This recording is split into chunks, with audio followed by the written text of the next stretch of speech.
কি কি ব্যাপার পিয়াদা, কিছু বলবে নাকি? আগে হ্যাঁ মহারাজ, আমাদের প্রাসাদের সিংহদুয়ারের বাইরে গ্রামের কিছু লোক এসে হাঁপানি রোগে আক্রান্ত এক বৃদ্ধকে ফেলে দিয়ে গেছে। সে কি, এ তো ভারী অন্যায়। এই বৈদ্য, চলো চলো একবার গিয়ে তাকে দেখে আসি।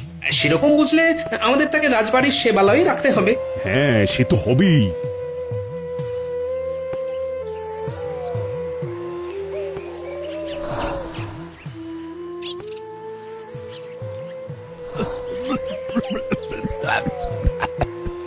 বাবা, এনাকে তো দেখেই মনে হচ্ছে ভীষণ অসুস্থ। বুদ্ধমশাই, একটু দেখুন তো। আপনার নাম কি? কোথায় থাকেন মশাই?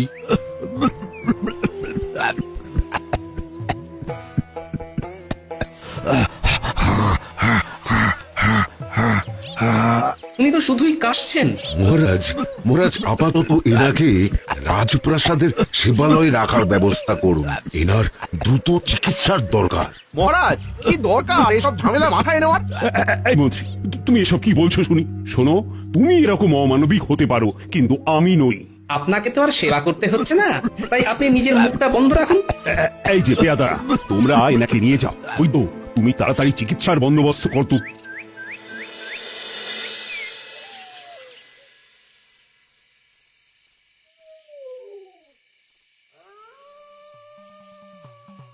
আরে যে বলছিলাম চাল ডাল শেষের মুখে, আজকে আনতে, তো সেগুলোর কি হলো?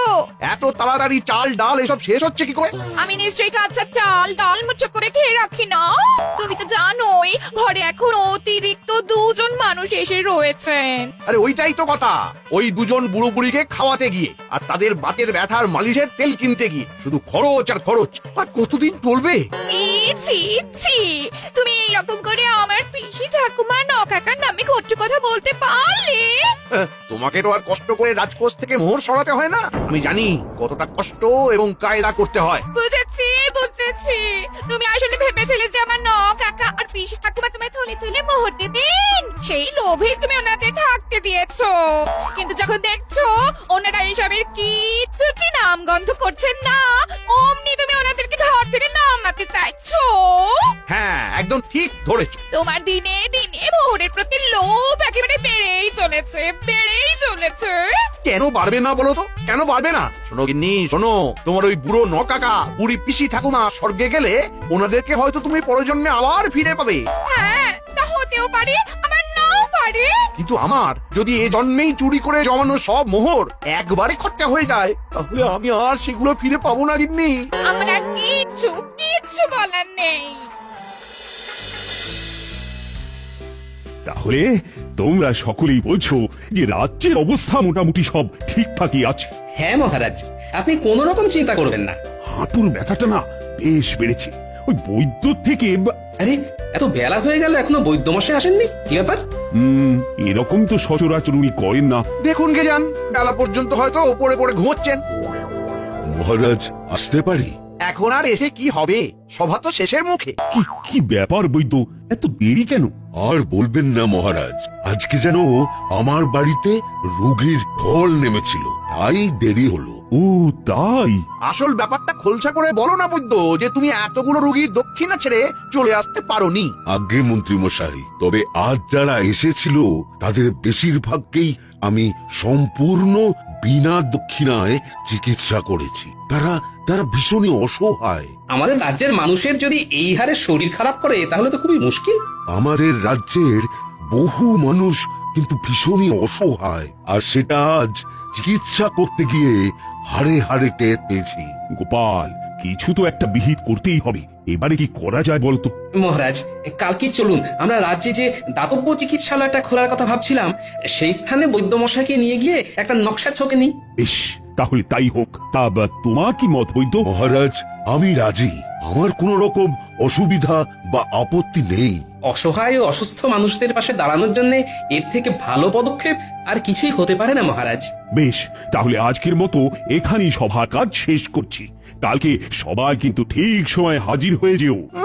মহারাজ শুধু আমায় ছাড়া আর অন্য সব ব্যাপারে দরদি হয়ে ওঠেন।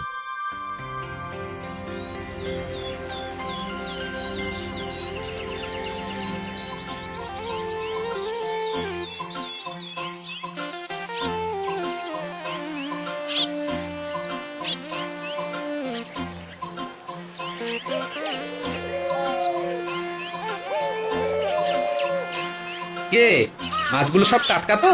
আরে হ্যাঁ গো গোপাল দাদা, এই তো তুমি আসার আগেই মন্ত্রী মশাই এই মাছই নিয়ে গেল। কি মন্ত্রী মশাই এসেছিল? আচ্ছা 1 কেজি মতো মাছ দে দেখি। যাক, অনেক বাজার হয়ে গেল। উফ, পুরো ফতুর হয়ে গেলাম। ঘটা চল শিগগির মন্ত্রীকে পাকড়াও করে নি। দেখ আমাদের পাওনা মোহর দেওয়ার বেলায় শুধু শুধু ওই নেই নেই করে। এদিকে দেখো বাজারের ঘটা থলে থেকে বেরিয়ে আসছে কচি সজনের ডাঁটা।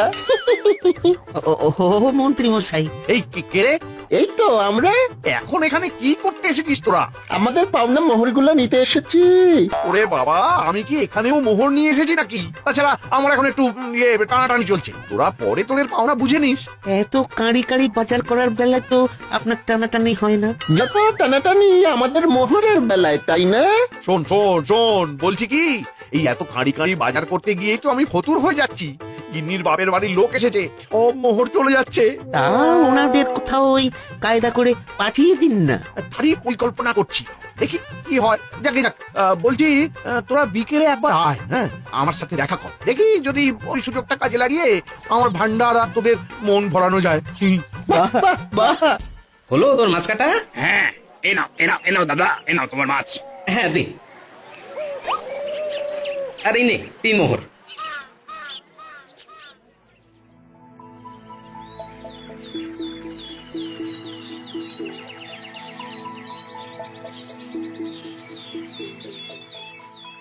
কি হে, সবাই এসে গেছো তো? তাহলে এবার রওনা দি। আগে না মহারাজ, বৈদ্যমশাই আসেননি এখন। কি বৈদ্য আসেনি এখনো? কিন্তু আজ যে একটা শুভ দিন। আগে মহারাজ, আমার মনে হচ্ছে বৈদ্যমশাইয়ের বাড়িতে আজও অনেক রোগী এসেছে। কি ব্যাপার বলো তো? কৃষ্ণনগরে কি ইদানিং খুব বেশি মানুষই অসুস্থ হচ্ছে? বৈদ্যমশাই এলে জিজ্ঞাসা করতে হবে, কোনো কি নির্দিষ্ট ধরনের রোগ হচ্ছে নাকি? বৈদ্য কালকে বলছিল যে বহু অসহায় রোগী নাকি তার কাছে আসছে। হ্যাঁ, এবারে কোন দিক দিয়ে তারা অসহায়, আর্থিক নাকি মানসিক, সেইটা জানতে হবে। গোপাল, ওই দেখো জনদরদি বৈদ্যমশাই আসছেন তোমাদের দল ভারী করতে। ক্ষমা করবেন মহারাজ, আজও অনেক বেশি রোগী ছিল, তাই দেরি হয়ে গেল। কি ব্যাপার বলুন তো বৈদ্যমশাই, কোনো নির্দিষ্ট রোগের রোগীদের ভিড় কি বেশি হচ্ছে? না না না, তেমন কোনো নির্দিষ্ট রোগগ্রস্ত রোগীরা আসছে না আমার কাছে বিগত 2 দিন ধরে। হ্যাঁ হ্যাঁ হ্যাঁ হ্যাঁ হ্যাঁ, বলো তো বৈদ্য, তোমার কাছে কি এমন রোগের রোগীরা আসছে যাদেরকে সামলাতে গিয়ে তুমি একেবারে হিমশিম খেয়ে যাচ্ছ? মহারাজ, যেহেতু বর্ষাকাল আসছে তাই রোগের প্রকোপও বাড়ছে, সেই জন্যে রোগীর সংখ্যাও বেড়েছে। তবে গতকাল বা আজ এমন কিছু রোগী এসেছে যাদের কিছু জনের ভীষণই আর্থিক অভাব, আবার কেউ কেউ প্রতিবন্ধী, অর্থাৎ সবার সব অঙ্গ ঠিকঠাক সঞ্চালিত হয় না। এবং শুধু তাই নয়, এরা কেউ কেউ আবার আশ্রয়হীন এবং বাড়ির লোকেরা কেউ দেখে না। বাবা, এরকম রোগীর সংখ্যা বুঝি অনেক? অনেক না হলেও বেশ কিছু সংখ্যক তো রয়েছে। গুরুতর অসুস্থ হওয়ায় কষ্ট করে ওরা দেখাতে এসেছে। আমরা তো এদের ব্যাপারে সবসময় জানতেও পারি না।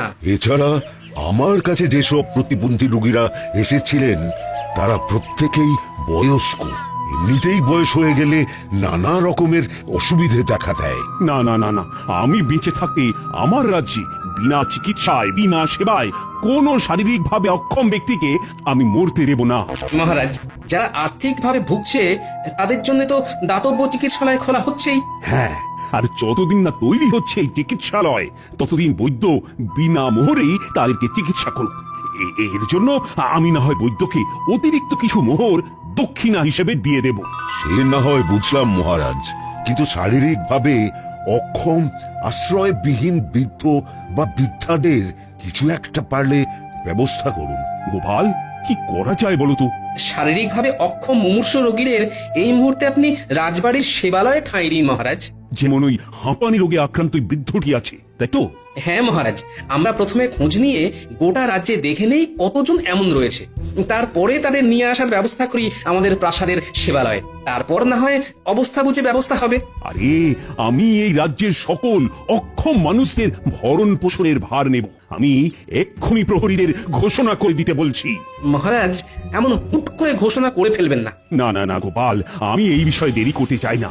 মন্ত্রীকে পাঠাচ্ছি খোঁজ খবর নিতে। তারপরে বয়স্ক এবং যুব নির্বিশেষে আমি এই রাজ্যের সকল অক্ষম ব্যক্তিদের ভরণ পোষণের ভার নেব। কিন্তু মহারাজ, না না না, আর কোনো কিন্তু নয়। এই মন্ত্রী, যাও যাও যাও, হাতের কাজগুলো সেরে শিগগিরই বেরিয়ে পড়ো। ওহ, ভগবান, আর পারা যায় না।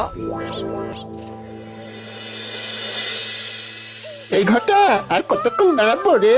আর একটু দাঁড়াতেই হবে, না হলে মন্ত্রী কখন এখান দিয়ে গড়ে চলে যাবে ধরতেও পারবো না। হ্যাঁ, আর মোহরগুলো পাওয়া হবে না। কিন্তু সেই সকাল থেকে দাঁড়িয়ে আছি, মহারাজকেও তো বেরোতে দেখলাম না, অথচ মন্ত্রী বলেছিল বেরোবে। এই এই ঘটা, মন্ত্রী আসছে, ওই দেখ। চল চল গিয়ে পাকড়াও করি। উফ, এদের আর বুড়ো বুড়ি নিয়ে আদিক্ষেতা শেষ হয় না। আরে ও মন্ত্রী মশাই, কোথায় যান? আমাদের দিকে একটুখানি তাকান, সেই সকাল থেকে দাঁড়িয়ে। ও ও, তোরা ঠিক এসে গেছিস? মোহরের টানে কি আর না এসে পারি? শোন শোন, আজ মহারাজ বাইরে যাননি, তাই আমিও সুবিধা করতে পারিনি। এখন কাজে বেরোচ্ছি, পরে আসিস। হ্যাঁ, কি কাজ মন্ত্রী মশাই? গোপালের বুদ্ধিতে মহারাজের মনে হয়েছে যে আমাদের রাজ্যের সকল আশ্রয়হীন ও শারীরিকভাবে অক্ষম অসুস্থ মানুষদের ভরণ পোষণের ভার নেবেন। বাহ, এ তো বেশ ভালো কথা, কিন্তু তার জন্য আপনি চললেন কোথায়? শারীরিক ভাবে অক্ষম রোগীর সাথে নাকি? ধুর, আমার উপর ভার পড়েছে রাজ্যে কতজন এমন রুগী আছে সেই খবরটা নেওয়ার। মন্ত্রী মশাই, এইটাই আপনার সুবর্ণ সুযোগ, মোটে কিন্তু হাতছাড়া করবেন না। কেন রে ঘটা? আমার এতে কি সুরাহা হবে শুনি? মহারাজ যখন অক্ষম ব্যক্তিদের ভরণ পোষণের ভার নেওয়ার সিদ্ধান্ত নিয়েছেনই, তখন এই সুযোগে আপনার বাড়ির ওই 2 অতিথিকেও মহারাজের সেবালয়ে পাঠিয়ে দিন। মন্দ বলিসনি, মন্দ বলিসনি, কিন্তু কিন্তু ওনারা তো সুস্থ, শারীরিকভাবে অক্ষম তো নয়। আরে বাবা, অভিনয় করতে দোষ কি?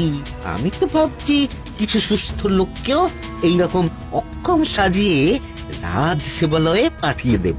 রাজবাড়ির 2 বেলা খাওয়া, ওদের দ্বারা আমরাও কিছু অতিরিক্ত খাবার পেয়ে যাব। মন্ত্রী মশাই একটু ভেবে দেখুন ব্যাপারখানা। ভালোই বলেছিস। দাঁড়া দাঁড়া, কাজ থেকে ফিরেই তোদের বউঠানকে এই কথাটা বলতে হবে। ঠিক আছে, আজ আসি। হ্যাঁ, কদিন পরে এসে মোহর নিয়ে যাস, কেমন? কিরে বটা, তুইও আসবি নাকি ওই পা ভাঙার নাম করে? তা এলেই হয়, মন্ত্রী মশাইও চমকে উঠবে।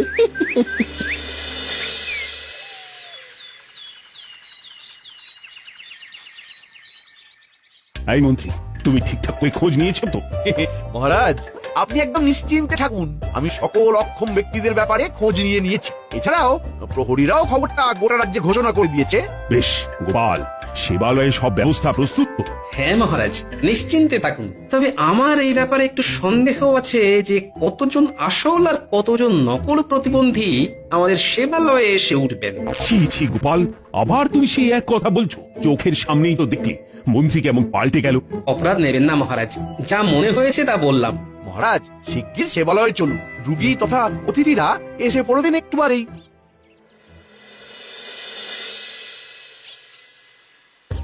আসুন আসুন, সকলে আসুন।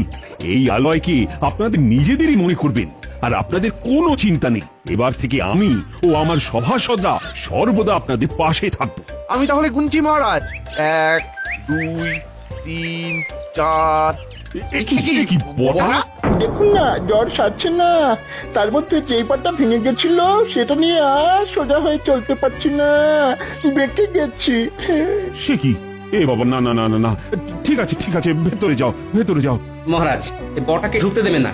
আমি ওকে একদিন আগেই সম্পূর্ণ সুস্থ অবস্থায় দেখলাম। এসব ওর ছল মহারাজ। গোপাল গোপাল, তুমি এসব বলো না। একদিনের ভেতরেই একজন সম্পূর্ণ সুস্থ মানুষ অসুস্থ হয়ে যেতে পারে। কিন্তু কোনো কিন্তু নেই গোপাল, যাও যাও ভেতরে গিয়ে সব দেখভাল করো। শেষমেশ বটাও চলে এলো।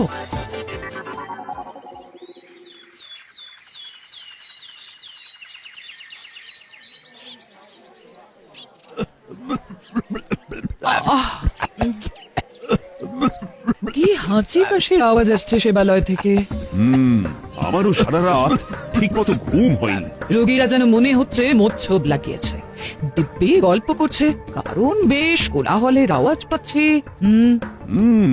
আমিও পাচ্ছি। এনারা আদৌ রুগী তো না? মানে যেভাবে গল্প করছেন, কারোর শরীর অসুস্থ হলে গল্প করবার জন্য এত উৎসাহ কি থাকে? আসলে সারাদিন শুয়ে বসে আর কত থাকবি, তাই হয়তো গল্প জুড়েছে। তাই বলে সারা রাত জুড়ে ভোর অবধি এভাবে আমি না ঘুমিয়ে ওহ আর থাকতে পারবো না। আপনি কিছু একটা ব্যবস্থা করুন মহারাজ। হা কপাল, করতে চাই এক আর হয়ে যায় আর এক।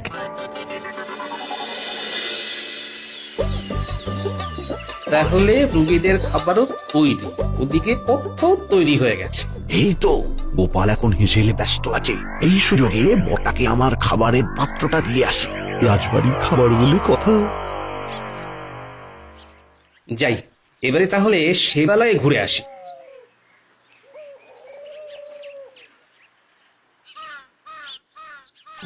আরে ওটা মন্ত্রী না?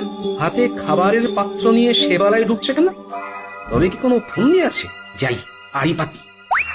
রে বটা, খুব আরাম তো? হ্যাঁ, সে আর বলতে, আপনার ওই দুজন কুটুম্ব তো বেশ আরামে আছে। হ্যাঁ, আচ্ছা শোন, তুই নিজেও ভালো করে অভিনয়টা করবি আর বাকিদেরকেও করাবি, যাতে কেউ ধরা না পড়ে।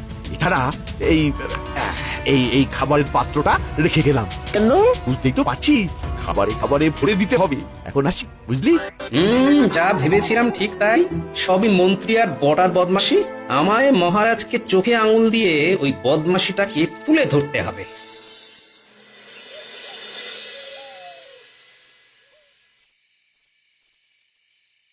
বলো দাদু, আমাদের ডেকেছিলে? কোনো দরকার ছিল কি? দরকার মানে ভীষণ দরকার। রাজবাড়ির সেবালয়ে জানালার নিচে ধুনো জেলে ধোঁয়া উঠাতে হবে, এমন ভাবে যাতে দেখে মনে হয় আগুন জ্বলছে। আর তা আজ ভোর রাত্রে করতে হবে। ধোঁয়া দেওয়ার কাজে তোদেরকে সাহায্য করবে ওই পুঁটির বাবা। কিন্তু দাদু এমন কাজ করবে কেন?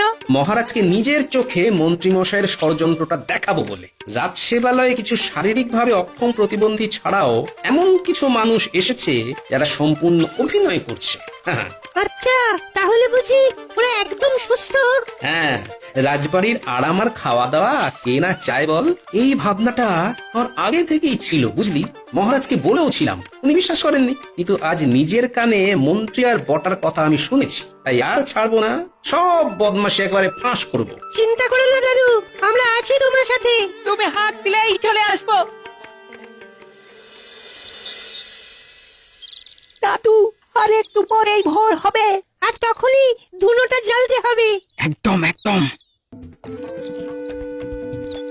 আরে ওরা কারা? মন্ত্রী আর ঘটানা? হ্যাঁ তাই তো, সাথে বড় বড় দুখানা ঝোলা হেসেলে দিতে যাচ্ছে। নিশ্চয়ই আনাজপাতি চুরি করবে। ও মন্ত্রী মশাই, বলছি এই আলু আর পেঁয়াজ ছাড়াও আরো যেসব আনাজপাতি আছে সেগুলো কি ওই বস্তায় ঢোকাবো? হ্যাঁ হ্যাঁ, সব ঢোকা, সব ঢোকা, যতদিন না বাজার করতে হয়।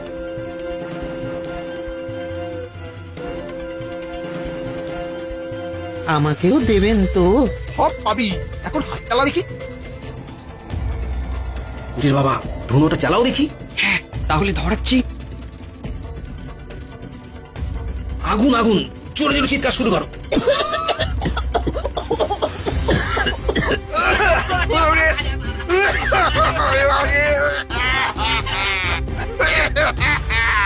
আগুন আগুন আগুন আগুন।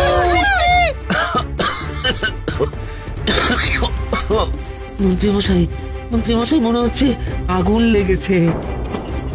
হ্যাঁ হ্যাঁ, এত ধোঁয়া, উড়ে বাবা, এই পালাই পালাই। আরে বাবারে, কি ধোঁয়া! সেবালয়ে যেতে হবে, ওখানে ওখানে সব অসুস্থ মানুষ, সবাইকে রক্ষা করতে হবে। আগুন আগুন! পালাও পালাও। উফ, আমাকে আমাকে কেউ তোলো। আমাকেও কেউ তুলে দাও। আসুন মহারাজ, উঠুন। ওদিকে আপনি যাদের অক্ষম রোগী ভেবেছিলেন, মন্ত্রী মশাই তাদের জন্য আনা কাঁচা আনাজপাতি ঘটাকে নিয়ে চুরি করতে এসেছিলেন। রুগী ভেবেছিলাম মানে? আরে ওরা তো সব রুগী। ওরা সবাই আসল রোগী নয় মহারাজ, আর এটা আগুনের ধোঁয়াও নয়, ধুনোর ধোঁয়া। এবং আমি আপনাকে প্রমাণ দেওয়ার জন্য এই চাতুরিটা করেছি। আগুন আগুন আগুন, পালাও পালাও পালাও, আগুন আগুন, পালাও পালাও পালাও। আমাকে চুরি করো, কি করে পালাবো? আমাকে চুরি করো, আমরা কি করে পালাবো? ও ভাই কি কি কি কি এটা কি দিচ্ছি যা হাঁটতে পারতো না তারা তো দিব্যি ছুটছে ওই তো বটা। হ্যাঁ মহারাজ, এরা সব মন্ত্রী আর বটা ঘটার প্ররোচনায় রাজ সেবা পাবে বলে অভিনয় করছিল। আমি আপনাকে সেই জন্যই পই পই করে বারণ করেছিলাম এরকম ঘোষণা দুম করে না করতে। যা বোঝার আমি বুঝে নিয়েছি, যারা সত্যি অসুস্থ ওই তো তারা ভিতরে আছে। এইবারে মন্ত্রীকেও ভিতরে শুয়ে দিন। চলো মন্ত্রী, এবার তোমার পা ভাঙবো। আমায় ছেড়ে দিন মহারাজ। ওরে বাবা, ওরে বাবারি, কি মজায় ব্যথা, আমায় ছেড়ে দিন। আরো কোথায় কোথায় ব্যথা হয় দেখুন মন্ত্রী মশাই। দাঁড়াও, মন্ত্রীর হাত পা ভেঙে বিছানায় শুইয়ে তোমায় সেবা করব। আমায় ছেড়ে দিন মহারাজ, আর হবে না। আমার সব পরিকল্পনা জলে চলে গেল, সব জলে চলে গেল।